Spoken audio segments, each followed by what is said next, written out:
Fort Worth 148's podcast, where we meet to discuss Masonic topics and strive to build value in the Brotherhood. The opinions and statements of the participants do not represent any positions or stance of any Grand Lodge or Lodge and are solely the viewpoints of the participants. All right. Welcome back to the Fort Worth 148 Masonic Podcast, my brothers. My name is Evie Kirkendall. I am the chaplain of Fort Worth 148 and a past master. I am Brandy Patton, current Worshipful Master of Fort Worth 148. I'm Cody Cox, current Senior Warden of Fort Worth Lodge number 148. Omar Galeazzi, Junior Warden, Fort Worth 148. For 3 more months. 3 more months. Look, should tradition prevail? I know. I need a shirt that says right? that. We just need buttons that say that. That you can just push should, the button. Should tradition prevail? And then one of the after easy election, I could be like, it prevailed. Right, yeah, like the little Staples button, easy the easy button. Should tradition prevail button. Or what was it like? Yet she prevailed, or something like that. That whole thing. Yet he prevailed. I got That's hysterical. I got us off topic in 1 second. Yay! Right. So, welcome back, my brothers. We are going to be talking today about a couple of different topics. I want to first say that here at Fort Worth 148, we just got through having our gala last night, our black tie gala with our spouses and significant others, and giving out some awards to some very worthy brothers. It was a great event. Our Worshipful Master certainly deserves a lot of kudos, along with our senior and junior warden here who this put it guy together. right here that got it all organized. Yes, it is a monumental undertaking. A lot of logistics go into this. Last minute people addition to the guest list. It's a hectic thing to have to coordinate food for that many people.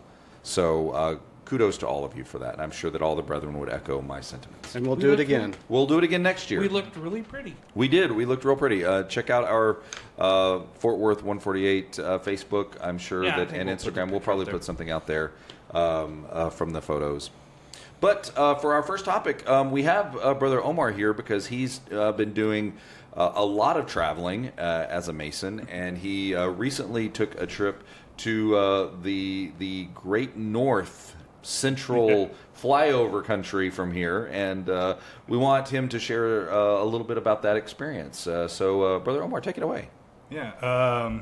So a couple of weeks ago, I drove out to Kansas and visited the Grand Lodge of Kansas and the Most Worshipful Prince Hall Grand Lodge of Kansas. They were doing a joint raising Master Mason's degree, and they did one about 10 years ago. So they kind of wanted to do another one, and it was amazing. There's certain parts of the degree that they kind of split up, and they have both candidates do parts of the degrees separate. But for the most part, it's just kind of 2 candidates just kind of following each other around through the degree.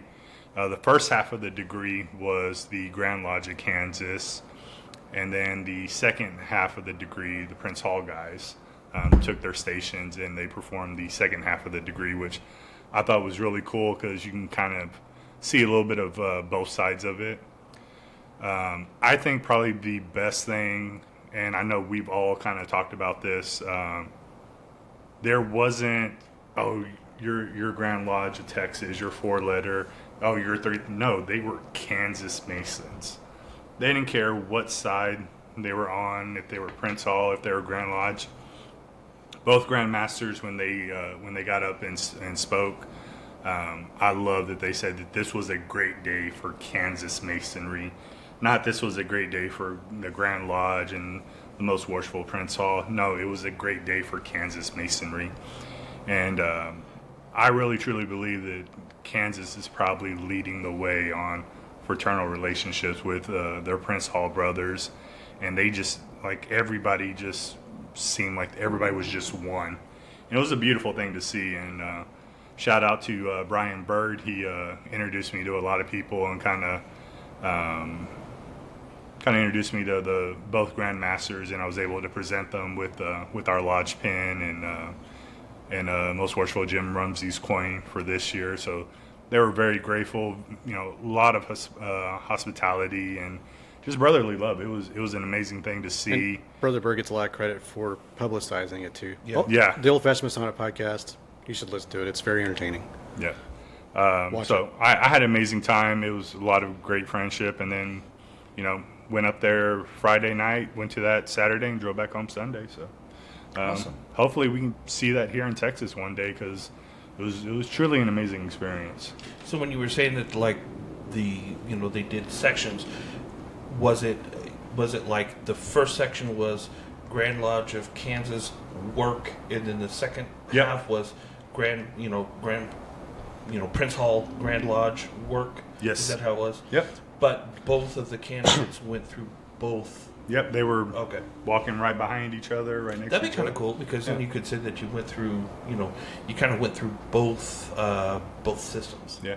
Yeah. And it's kind of just like any state Grand Lodge. When you go to, when we visited Arizona, it's very similar to Texas, but still a little bit different. But Right. I mean, you don't get lost in the work or what they're doing. There's nothing that's kind of like off in left field. You're like, wait, what is that? It's very similar to. There's familiarity. Yeah, with- very familiar. Okay. Cool. Awesome. I can only imagine the amount of like collaboration and dispensation in yeah. Texas it would take to do that, and I can imagine that they've done a lot of the legwork to get that sort of stuff so that it's easier for them to do. Us in Texas, we've never done something like that, and I'm sure that we would be scraping some people's brains off of ceilings for a little while, even if that were. I'm here for this. Yeah. I'm here for it. I think it would be amazing. I am here I would for love it. to see it. Kansas is throwing down the gauntlet. I think Texas can pick it up. Not the and- scraping brains part, but the And then actual. we can, I'm not encouraging that. and then we'll throw down the gauntlet for the Grand Lodge of Mississippi. Oh, well, the Grand Lodge of Mississippi just needs to get some fraternal relations approved.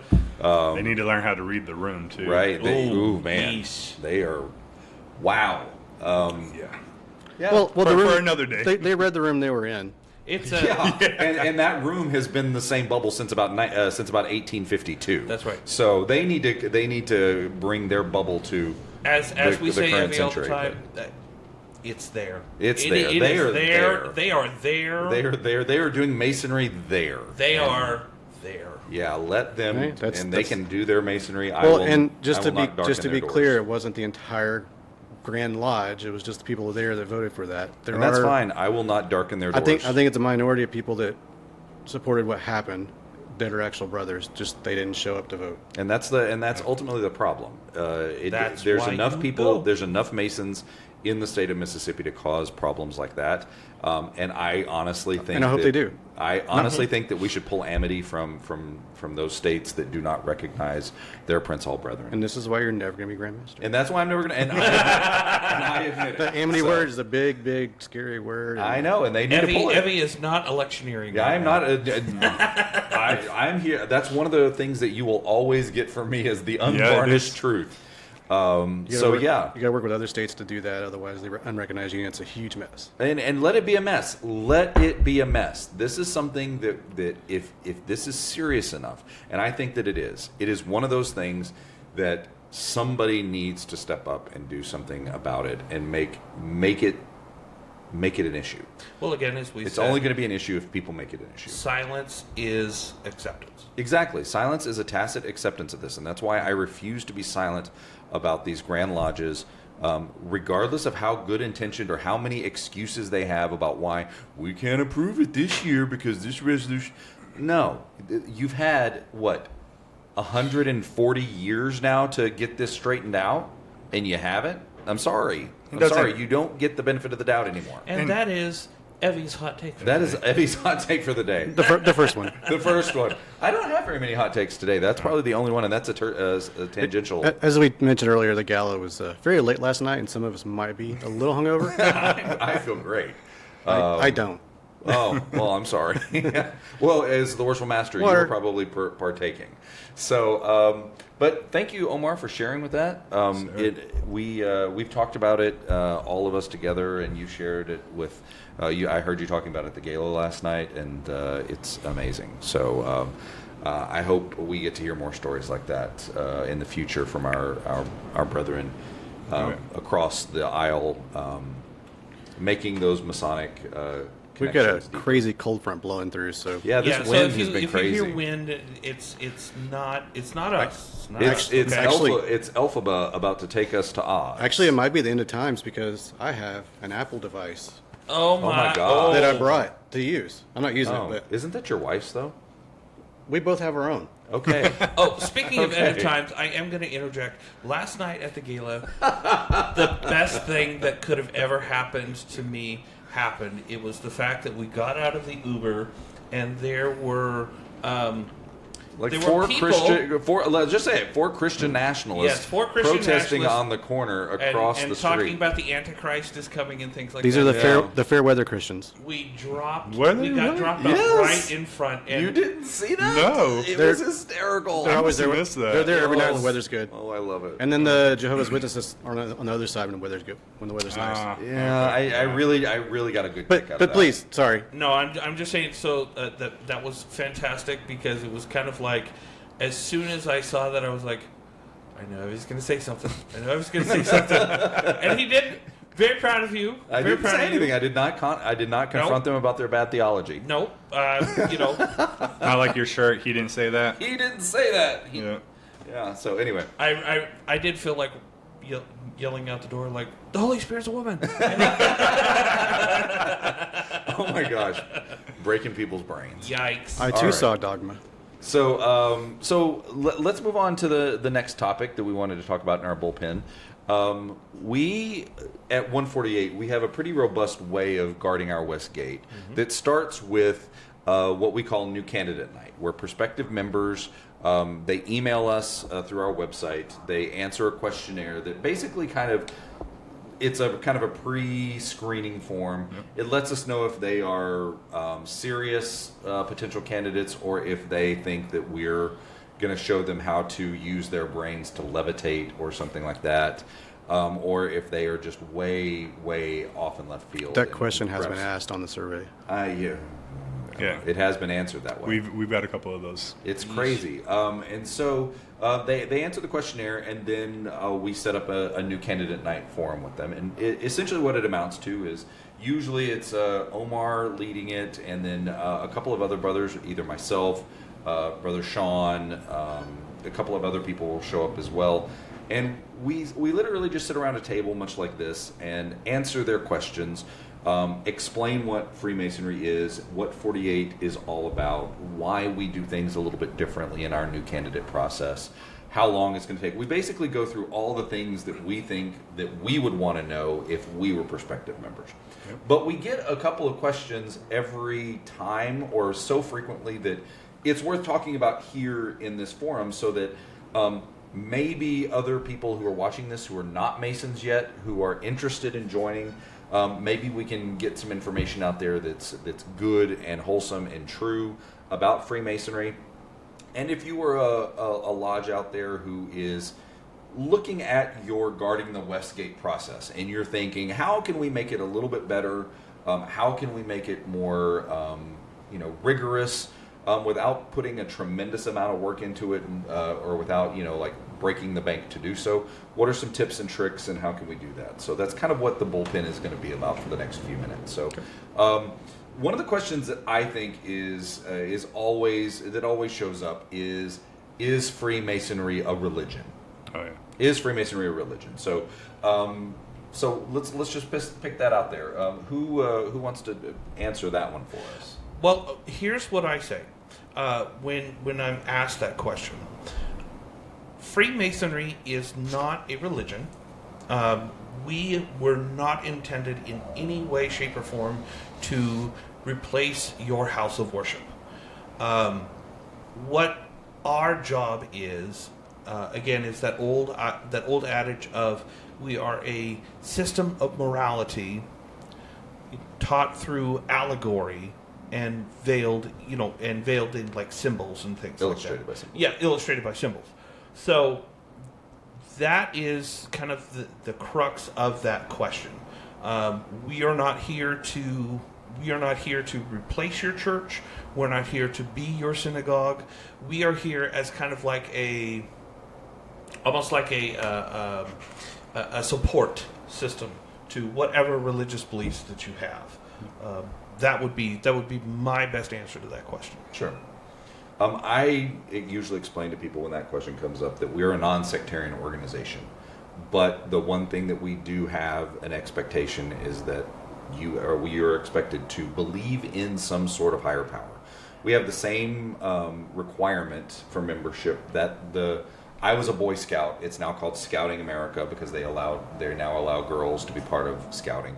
Which, by the way, not to get off topic, but whenever I was a Boy Scout, eons ago, they also allowed girls in, but they were called Explorer Scouts. So not a lot has changed. They just changed the name. But anyway, the requirement was still the same. You have to believe in God, but you don't have to believe in a specific God. You can believe, and I glibly say, and Omar's heard me say this a number of times, we don't care if you worship doorknobs.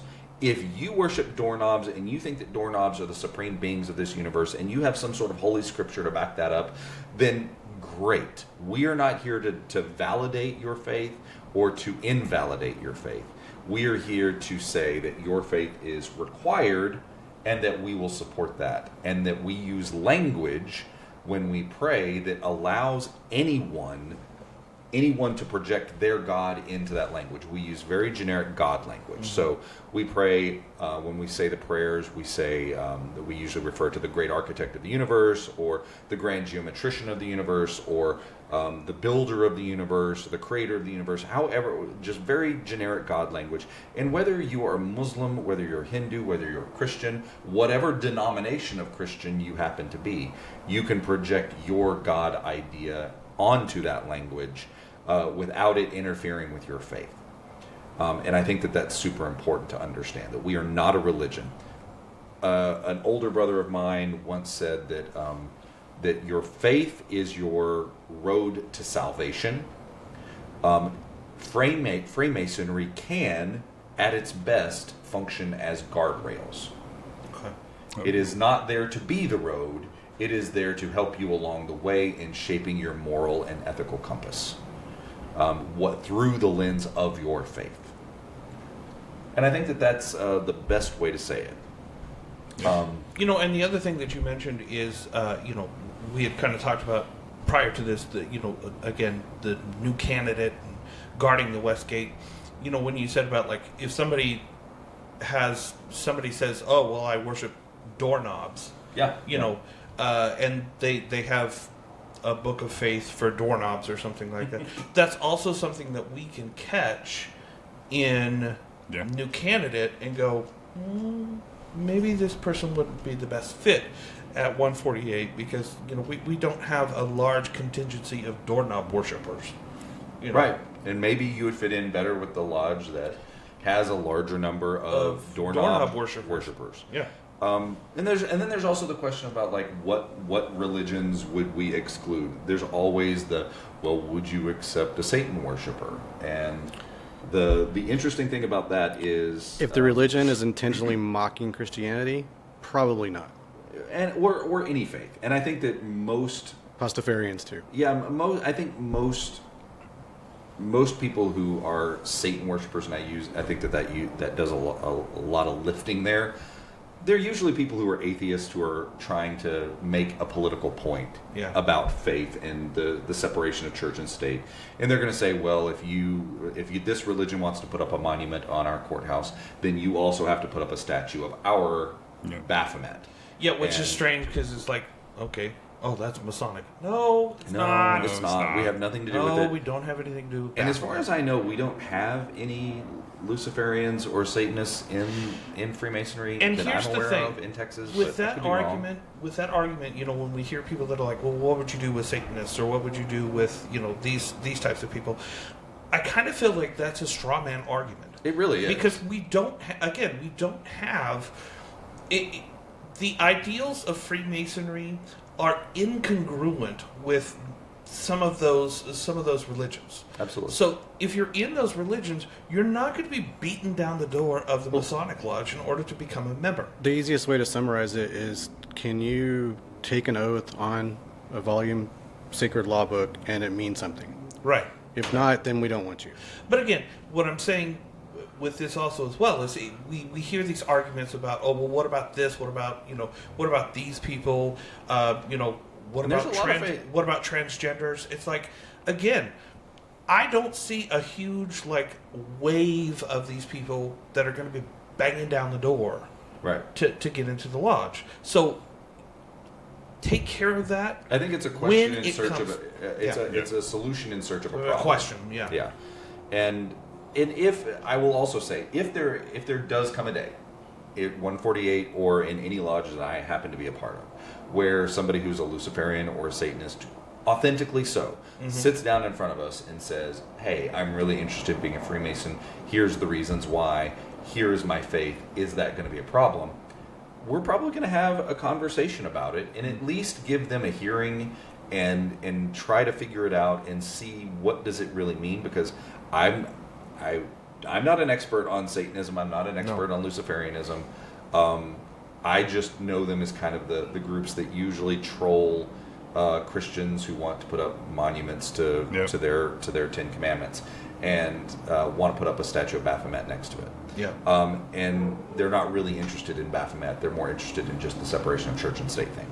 So I think that's a bridge that we would cross when we need to cross it. When it's necessary. Until then, don't worry about it. So, Omar, what's another question that you have heard that is interesting or, that kind of caught in your brain? I think one that we get asked quite a bit is how much charity work or what kind of charity work does 148 do as a lodge? Because part of the questions when you go to our website and you click that you're interested in becoming a member is, why do you want to be a member of Fort Worth 148 or just a Freemason? And a lot of times they put, obviously, the same old answers. Become a better man, do better for my community, provide more charity work. So they think, becoming a member, they're going to get into part of all something these bigger than myself. Yeah, be part of something bigger. That was my answer. So they think that we're a charity organization, and so a lot of times we have to let them know, hey, Masonry is not a charity organization. We do sometimes do charitable work, right? But that's not our number one priority or something that we focus on a lot. In their defense, they have no idea how big we are and what the organization structure looks like. We at 148, no, we do some charitable work, but not very much. Now, dependent bodies that we're members of, that's all they do. I think oftentimes they don't understand the difference between Blue Lodge Freemasons and the Shrine or the Scottish Rite or the York Rite or the Grotto. And we've got maybe an hour to talk to these candidates, so we have to do the fast and dirty. But that's when we invite them back, then we dig into that upstairs at the table. And I feel like oftentimes that the question about charity comes from the idea that, if their grandpas were in Masonry and stuff like that, what they do? They were probably Shriners, and they were at the hospitals and things like that. So I think that's where that question comes from. So it's really important in our new candidate stuff to make sure that they understand the difference between charity and charitable. Yeah, I think Evie and Sean and me, I think we kind of break it down really well where we kind of explain, once you become a Master Mason, then there's all these hallways or this long hallway that you can go down with all these open doors. And then, we kind of break down hey, the York Rite does this, the Knight Templars do this, Scottish Rite, they have the hospital, Shriners have the hospital. We tell them some of the stuff we do, like the Fantastic Teeth. Yeah. But we tell them I've got those boxes at home, by the way.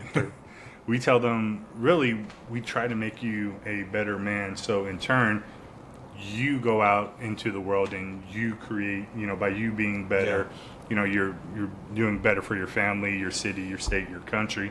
And then also we let them know that 148, we really don't do a lot of charity work, but a lot of our members volunteer with other lodges and organizations. So I know we had a handful of guys that went out to Tannehill Lodge 52 in Dallas.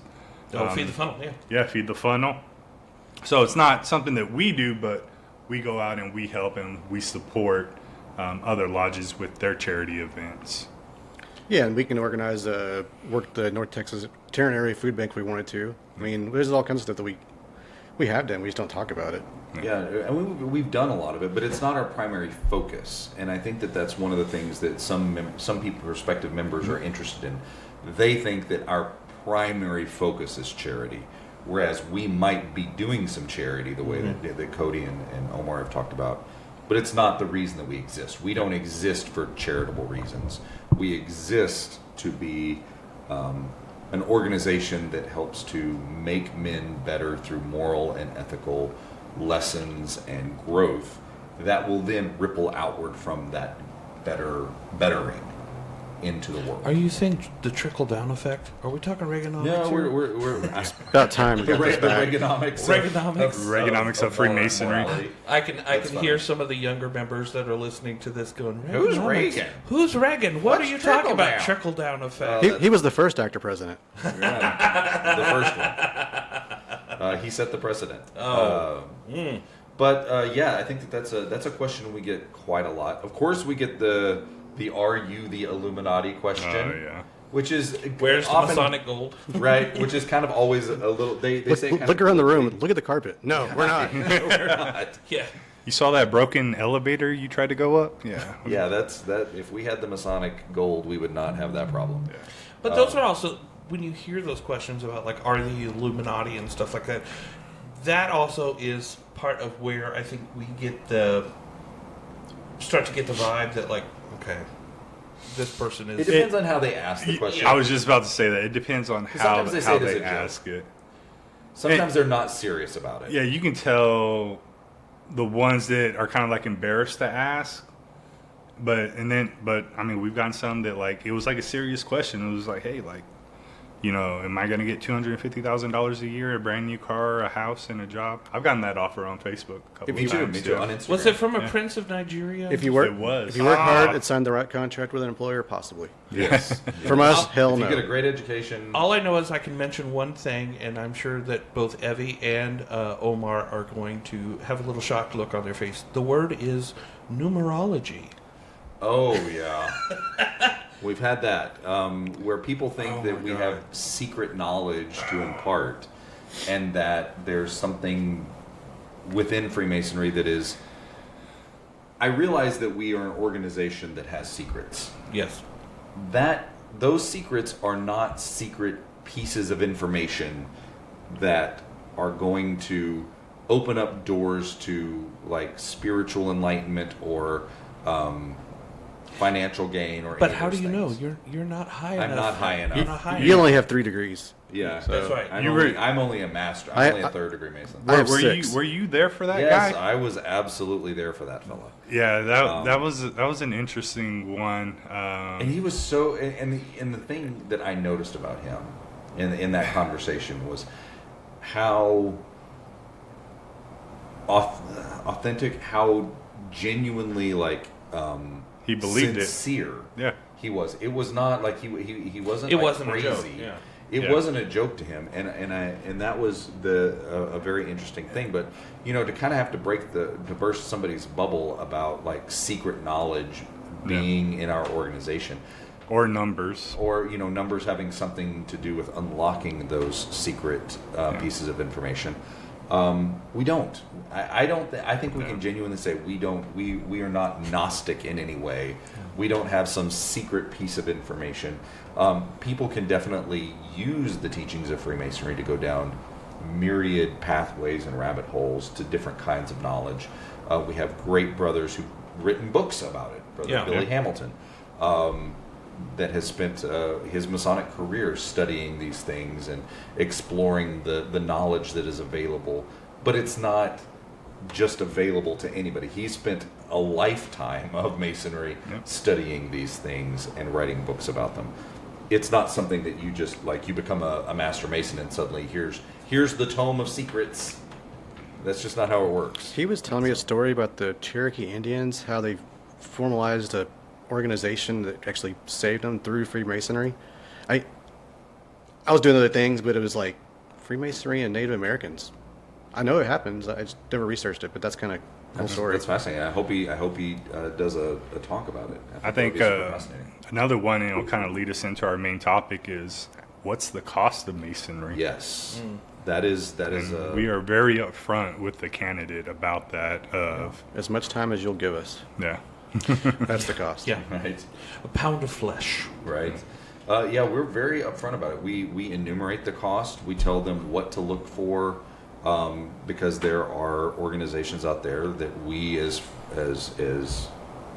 Masons refer to as clandestine, who they're basically like Ponzi schemes that will take advantage of people, and we try to warn people what to look for that you might be taken advantage of. The biggest reaction is, really, that's it? And that's the 100%. Yes. And I will take this to my grave, and it'll be a hill I'll stand on and die on. The only people that complain about dues and the cost of Masons are Masons. We have never, in the past 2.5, almost 3 years I've been running New Candidate Night, I have never had one person, even after we raised our dues, I've never had one person say that that's too expensive or that they couldn't afford it. Yeah. They always, every single person is like, oh, is that it? I was thinking thousands of dollars. Yeah, we had a guy that came in, and he was part of the Fort Worth Rotary Club, and we told him, like, hey, we're like second most expensive lodge to belong to in the state of Texas. It's $400 a year. He's like, is that it? I pay $700 every 6 months for Rotary Club. Yeah, and then there are some organizations that pay that amount per month. Like if you want to be a part of like the Fort Worth Club or something like that, you're going to spend that much per month to join and to get the benefits of it. And that's the thing that everybody knows, like the people at this table know that I have been fighting a battle about getting dues increased at our Masonic temple. And the ironic thing is, when you go to a meeting and you discover that after the dues went up, for the first time in a decade, the organization is operating in the black. And they're talking about it as though it's something to be celebrated, when I'm sitting there in the back going, I told you this. Why do you not listen? Did you notice all the empty hallways from all the bodies that left because the price went up? Yeah, there's nobody has left. Yeah. That's the thing, is that there are going to be people that if they can't afford it, they're not going to afford it. We at 148 understand that, and we have grandfathered.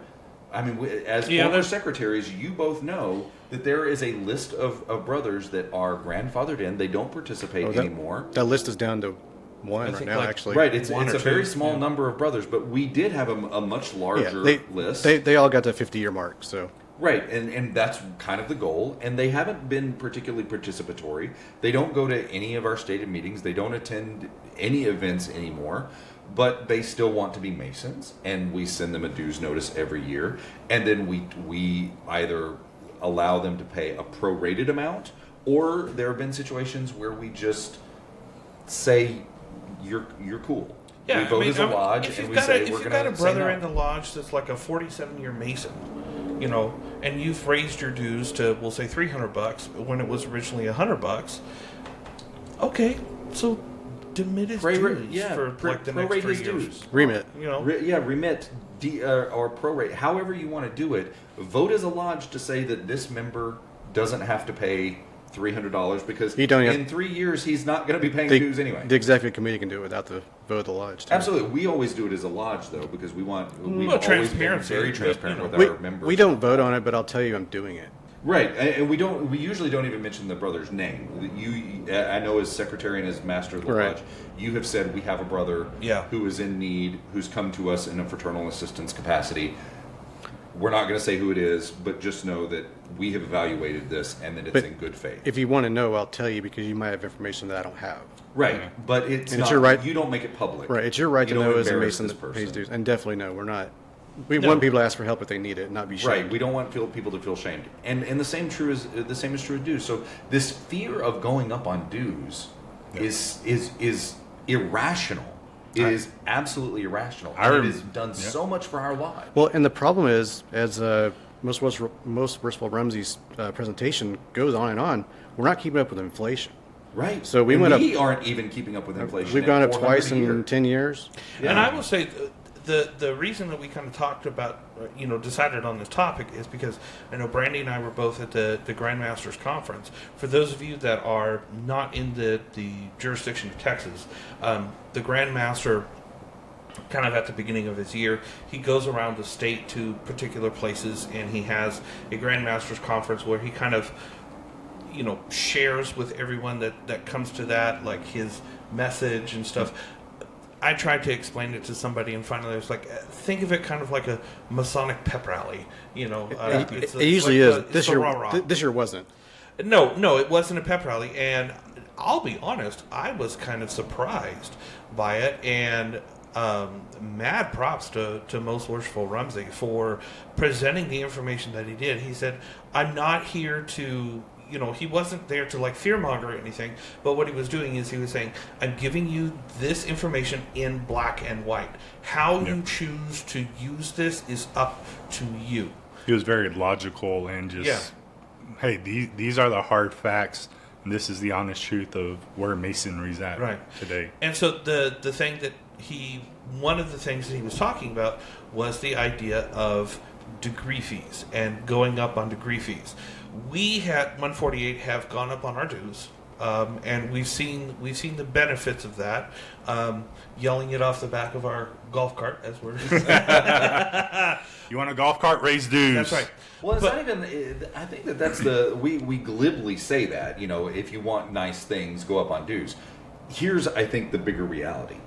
When we went up on dues, we also, as a lodge, said, if we're going to go up on dues, we need to have a value that is commensurate with the quality. Mm-hmm. And suddenly, like, everything we started doing was to the highest level. Our degrees are really sharp. Yep. We work really hard to do really great degrees and to provide the candidate experience that is top notch. We provide catered meals for every one of our stated meetings that you don't have to donate in the kitty. Not that there's anything wrong with that for lodges that do it, but we want people to feel like they can come. We encourage our family members to bring their family members, their kids, their spouses to the meal, and they get to eat for free as well as part of our dues. We have our black tie gala. I mean, we have really gone above and beyond in increasing the value statement of what masonry is bringing to the table in terms of fellowship, brotherhood, involvement, giving people the opportunities to be as involved as they want to be, and making sure that they're getting way more than $400 worth of value out of that $400. So I think that's an important place to start this conversation. Well, and then pivoting to the degree fees, because that's the next big hill that we have to storm. Well, and just like you talked about with the dues, as far as like meals, those types of things. So where do you guys sit as far as like what is the purpose of a degree fee? What do you guys see as, like, if somebody said, I have to pay this degree fee, what is it for? I think for our lodge, kind of like Brother Evie said, should be able to cover all your meals, right? Because for the most part, EAs, most EAs, because you got those special cases out there, people will just put in all their effort in it and they knock it out in a month. But most are probably like 6 months to a year. Mm-hmm. So I think it should cover probably a year's worth of food. Okay. Right? Because at our lodge we don't ask for donations or anything like that. And then, we encourage you to bring your spouse and your kids. So I think it really should cover all your food. It should cover our gala that we do every year, because as EAs and fellow crafts and masters, everybody's welcome to that if you're a member. And then I think it should also cover the items that we give them once they become a master mason. That's what I feel like it should cover. I think right now, just to give a status quo, is we, because I was part of the conversation that's established our current degree fee structure. And what we wanted to do is find a way to reasonably account for the expenses that we incur as a lodge of you becoming a member of our lodge. Essentially making it very similar in price and in structure to what your dues are going to look like. And it was ostensibly like 1 year's worth of dues. Okay. Why we chose that, I don't know. We just kind of did. And we looked at it like, so if we have our lodge dues now are $400. Yes. Mm-hmm. Yep. And so, if you were going to pay $400 and divide it up amongst this, so what is that $400 getting you? It's getting the things that you get as a Master Mason once you're raised. It's getting some meals. It's getting the donation to the George Washington Foundation, Right. Library Preservation Society, whatever that thing is. Which is, I don't mean to be glib about that, because I think it's very important that we do it. But it's like $25. Right. And then There's a that couple of $5 other one. various and sundry things. We have found, though, that $400 is not covering the amount that we incur as a lodge, even when we consider, I don't know, the secretaries out there who are listening know this, and the people who are responsible for ordering Bibles and aprons, but when we priced our degree fees, we were pricing them at like a Masonic Bible is what, $45? Yeah, they're 108 right now. Yeah, they're $108. Well, and so- we were pricing it at $45. And Shop around. You can definitely Yeah. get them for better prices. We were talking last night that it's getting to the price for some of these people to buy from that it might actually be less expensive for us to publish our own and No, go we- to private We, publishing. we get ours from a place in Canada, and they're under $70 for the Bible, and the aprons are, well, we haven't ordered aprons from them yet, but they're the same ones. Right. They do Texas regulations for like $60. And but it's still more expensive than when we price into our degree fees. Yep. Our meals have gone up precipitously. Almost because doubled of- since. Yeah. Yeah, it's almost degree fees. doubled since I was Worshipful Master. So I don't know what you guys are paying, but I know that when we were 18, looking at it. 1850 a head, I think. Yeah, something like Yeah, that. because I think I was at $16.50 a head. Yeah, I think it's almost 19, $20. Yeah. So meals have gone up considerably, and just the things that we also want to provide in terms of an experience. So I mean, one of our brothers kind of spitballed some back of the napkin numbers and came up with, I think, wasn't it like 800? Yeah, it was like 850? 800, It was between $800 and $900. it was $900 for an EA degree, $600 for fellowcraft, and $650 for master. So it was well over $1,000, well over like $1,500. 2,000, almost 2,000. Almost $2,000 for our degree fees if What we it should adopted be. that price structure where we were getting essentially back what we were investing in them in some marginal way. We definitely need to revisit degree fees. And Yeah, I we think- as a lodge. No, I mean, that's what I'm saying. I'm not saying we need to go to that number, but Yeah, and I think the person who submitted that is also very aware that when they submitted it, they were like, "This is outrageous," and we would never, at least in the short term, do something like that. But we need to do partial dues for people raised before St. John's Day and after. Yeah, and we've always done that though. We've always prorated them. I was prorated at least. I don't know We if anybody traditionally else. weren't charging anyone dues for the year they were raised. Yeah. But the lodge, it doesn't make any sense because if they're raised January 20 or June 25th, we get a per capita twice because the temple hits us and the Grand Lodge hits us. Right.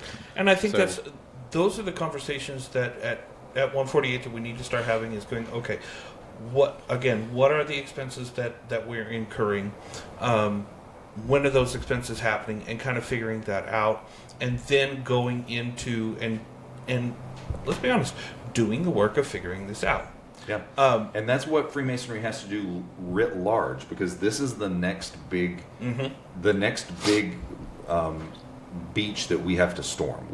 We have at 148 have already done the degree fee conversation, and we are ahead of the curve on that. Where I think that we are not ahead of the curve is on degree fees, and it's not that we want to. I don't want to gouge people's eyes out with degree fees. I want it to be a fair assessment of what they are getting for the time and the energy that we are putting into them. Can I have an Evie hot take? Take a hot Please, take. hot Right. take.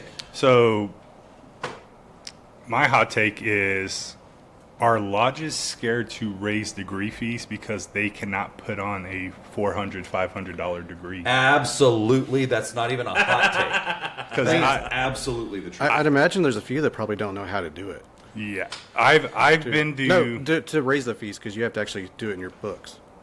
well, yeah, that too. But I've been to some lodges where I'm like, I wouldn't pay $5 for that degree. That was And hands that's down the worst degree that I've ever seen in my entire life. And then I've been to some lodges. I'm like, And- dude, that's a $500-$600 degree. But I think the thing that you're pointing out though is if you are going to spend the lodges that are the higher lodges for dues, I think we can always point to them and say those are the lodges that, for whatever reason, I'm not here to suggest that higher dues and better value of a lodge is going to make degrees better, but I've never been to one of the lodges that charge more for dues where the degree was not put on by the brothers in the lodge, and that the degree was really good. Yep. It's always been the case. Those two things, or three things, always seem to go together. Higher degree fees, higher dues means that the lodge has enough members to put on their own degrees and for it to be a good degree. I don't know why that's the case, but I might suggest that the value conversation is part of the answer. Well, and to what you were saying as well, Omar, about the idea of, okay, if I raise degree fees, if I raise dues, am I scaring off people? The reality of that is that... Well, you're scaring off people you probably might not want. That you probably don't... That you're scaring off people that you probably don't want. But the other thing is that if you're concerned with that, and I mean, I think you would probably agree with me on this one. It is a symptom of a larger problem. If you're thinking that if I raise degree fees and I raise dues, I'm going to scare off people. It's not the dues and degree fees that are scaring off people. You're not providing value to keep them coming back. To do that, and that's a cautionary thing. And I've heard about this for quite a while, is the idea that, like, if you're going to raise your degree fees, then you better put on a degree that's worthy of charging that. Don't just raise your degree fees because, oh, hey, the Grand Master said we should probably raise our degree fees, and don't change anything. That's dumb. Right. Anytime you go up on any of the fees, you need to make sure that, am I offering this candidate the value that they are paying?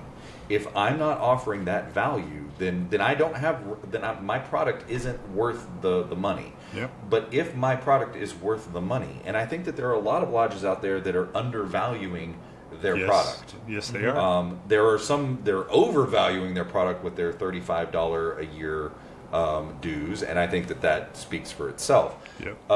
But at the same time, there is this idea that Freemasonry is going to grow by making it a Walmart special.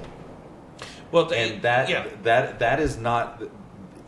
It's a race to the bottom in some lodges where they are racing to get to the lowest possible bar of entry for Masonry, thinking that that's what's holding people outside, that we're too elitist with our high dues.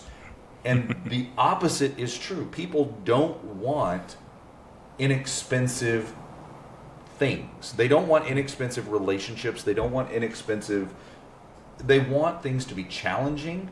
They want things to be interesting. They want things to be of a high quality. They want things to be of value to them. And they're not looking for the cheapest thing out there. They're looking for the best value out there. And what you're talking about is the same thing that Most Worshipful Rumsey was talking about, the idea that, what happened when Masonry went from, like, the country club to, like... YMCA. Yeah, well, it was kind of like from the country club to the Lions Club, that kind of like, how did it transition to that? And he presented a lot of information, and the kind of overall argument was the fact that when economic things were happening, Masons who thought that they were doing what they were supposed to do in order to preserve the brotherhood, they were dropping fees.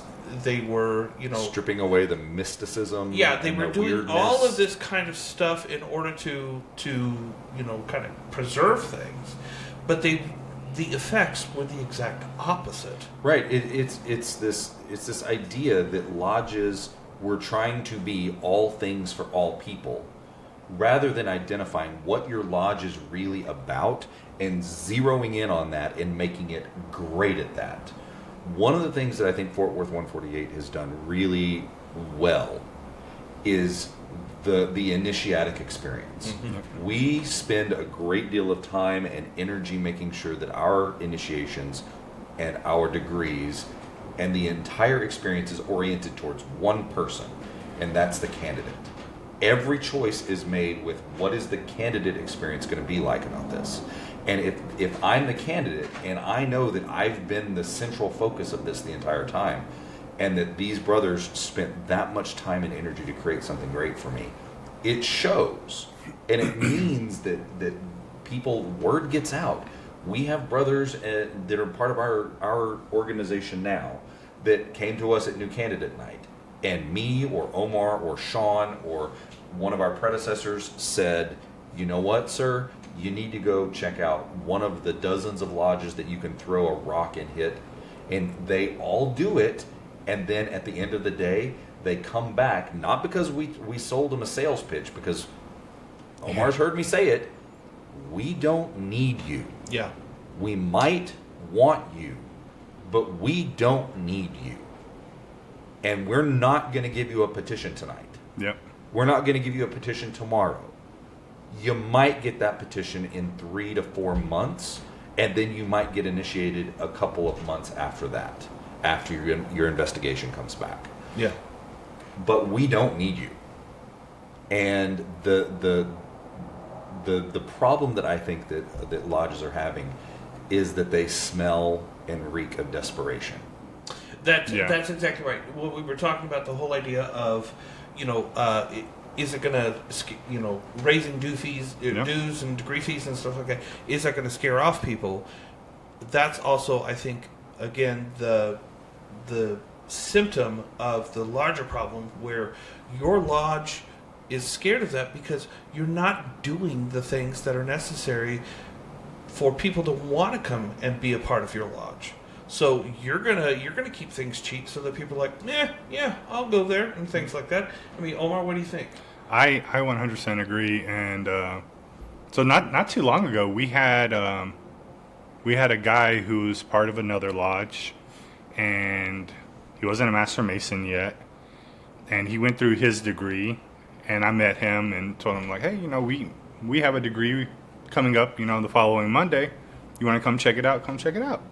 So he showed up, and after lodge was over and the degree was over, and I asked him, I was like, hey, what'd you think? And he was like, dude, that's amazing. Like, the degree work that y'all do is phenomenal. He's like, my degree sucked. He's like, they needed prompters, like people were talking on the sidelines, and he was like, it was so unprofessional. And he's like, the degree that y'all did was very professional.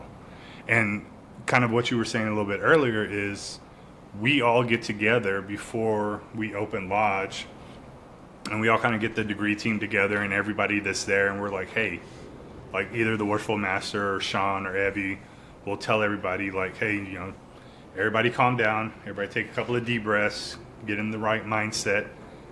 This degree is not about anybody. This degree is specifically for the candidate and the candidate's experience.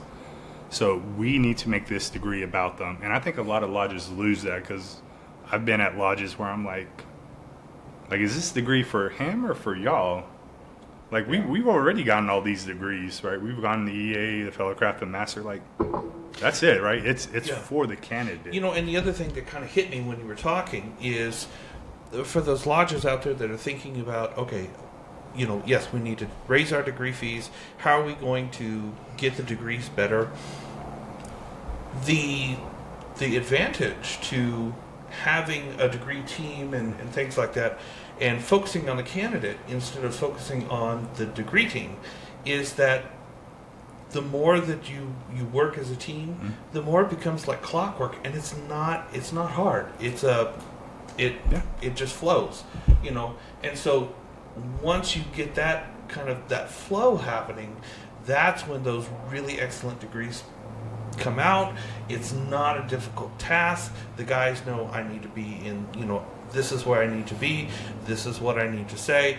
This is this is what I need to wear. It's not difficult. It's not. I've noticed since we've started a degree team, and since we've kind of raised that bar on ourselves, when the new when the new members come in, like they want to help out in the next degree. They're like, hey, what's the easiest part for me to learn? They immediately. I don't think we've had a single newly initiated member who did not want at the next Intricate Apprentice degree to be in it. Yeah, to whether help that's out. a non-speaking part or whether it was a speaking part, they learned something. And then we have several of our degree teams that have newly raised members on them.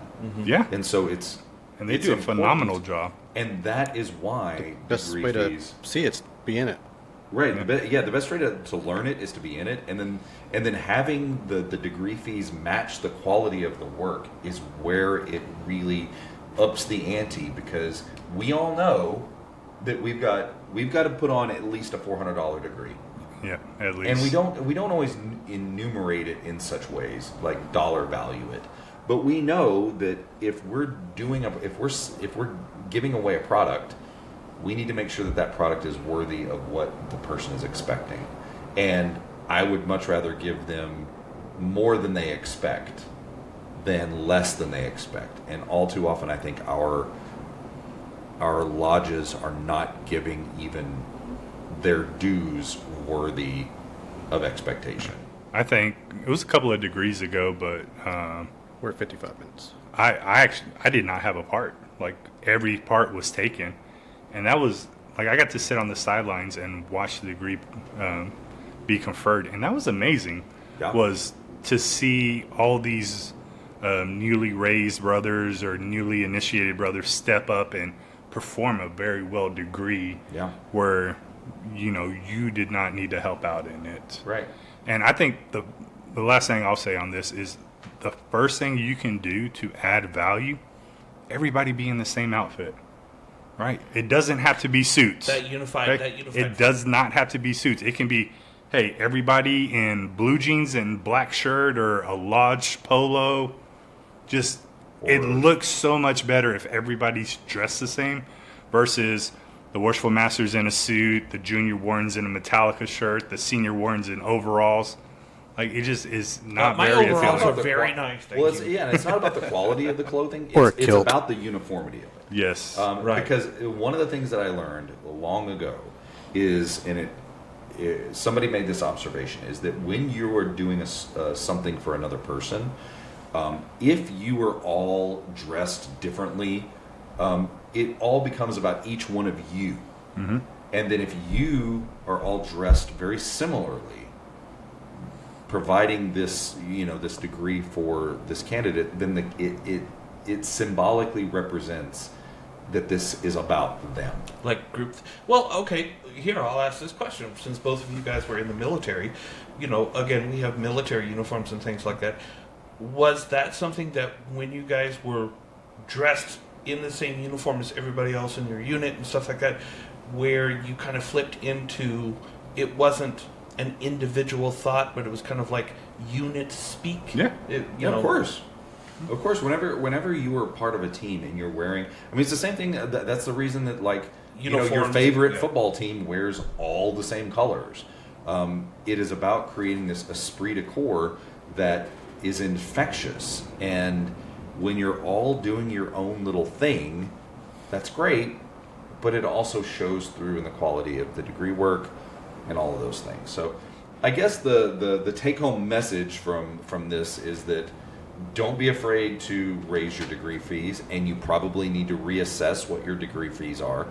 And if you are not going up on your dues and you are not charging a commensurate amount with what your expenses necessitate, I need to emphasize that. Just because we in Fort Worth charge $400 doesn't mean that you in rural area need to be charging $400. $400 covers our expenses and the things that we want to do. We don't do a lot of fundraisers, and that is what I think necessitates. If you've got a lodge that your bills are paid with $100 dues a year, you are doing it right. So it's on- not about the height. So on the It's topic of expenses, B&Brew, our sponsor, he's not here Oh, yeah. tonight, unfortunately, but FW148, use that code to get 10% off. Helps everybody. It's great mead.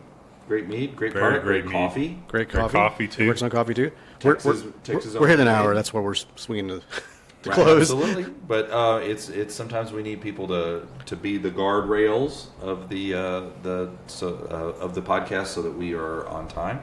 But yes, visit B and Brew FW148 for that 10% discount.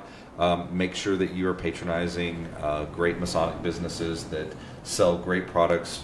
In this case, mead and coffee. We should plug our Day of Unity.